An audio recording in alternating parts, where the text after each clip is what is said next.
Hi guys, welcome back to my channel. Watch me gem my god sister's teeth. We are using green and blue rhinestones as well as 22 millimeter iridescent rhinestones. She wanted a design to go straight across her lower teeth. We were also planning on doing a design on her top teeth. Make sure to check out my course on Mycoji. The link will be in my description. Inside that course, I'll walk you through sterilization, sanitation, laying out your tools, and everything you need to know to achieve the desired look that you want for your tooth gems at home. So go check it out.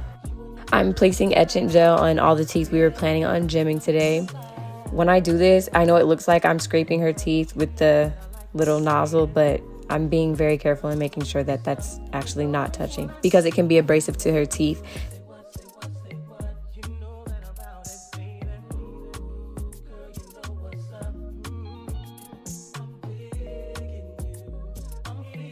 And then she's going to rinse, and I'm going to start applying the bonding resin. I usually do 2 coats of this, and for this design, because it's so big, it's going across the whole bottom row of her teeth, at least in the front. I'm going to be working in sections, so I'm going to put the bond on probably 2 or 3 teeth at a time, and then cure, and then move on to the rest of the teeth.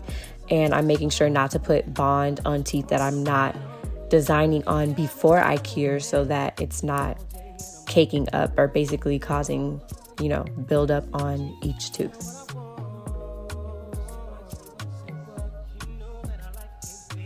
This design was low-key difficult. It was kind of challenging me just because sometimes when you're using different size gems and you're putting them so close to each other, they kind of move in between when they're being cured, and in between like placing the next gem, the other gem might slide down.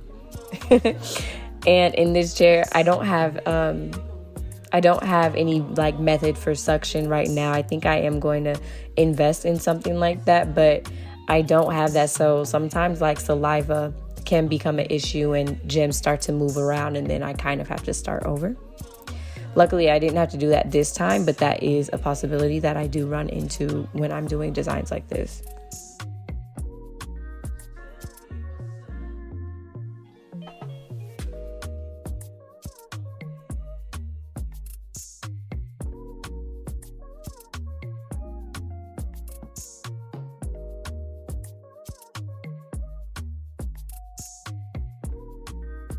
You might be able to tell that I'm not being super perfect about the initial placement of the gems. That's because I'm going to come in behind with my dental probe and basically realign each gem before I cure it. And so I'm trying to align these as if a line was like connecting them through the center of each gem rather than having the top of each gem being in the same line, if you can picture what I'm saying.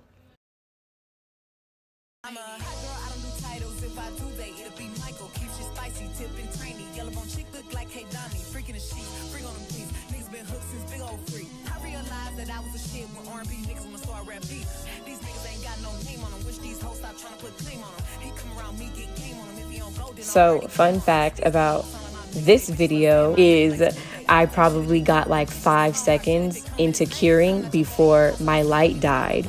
And then I went to charge my light. Unfortunately, she had to get up. The gems weren't sticking towards like the right side of her mouth because I couldn't cure it. The light started dying.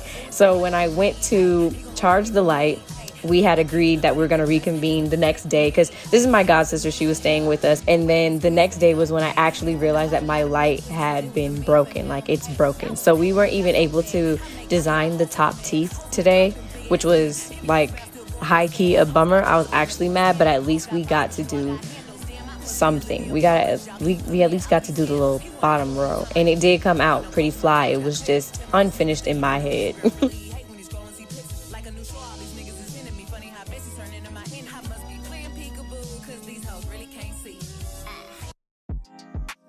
One more thing that I did my best to be cautious about when I was placing these gems was trying to leave space in between her teeth so that she can floss and, leave room for her oral hygiene.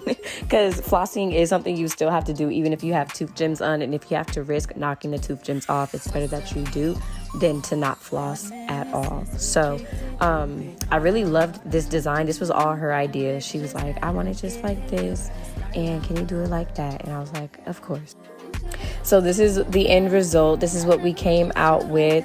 I love this design. She snapped the blue and the green, complemented each other very well, especially with the iridescent gems in between, and I thought it was super cute. Drop your thoughts in the comments. Thank you guys so much for watching. Don't forget to subscribe, and remember, it only takes one drop to make a wave. I'll see y'all in the next video.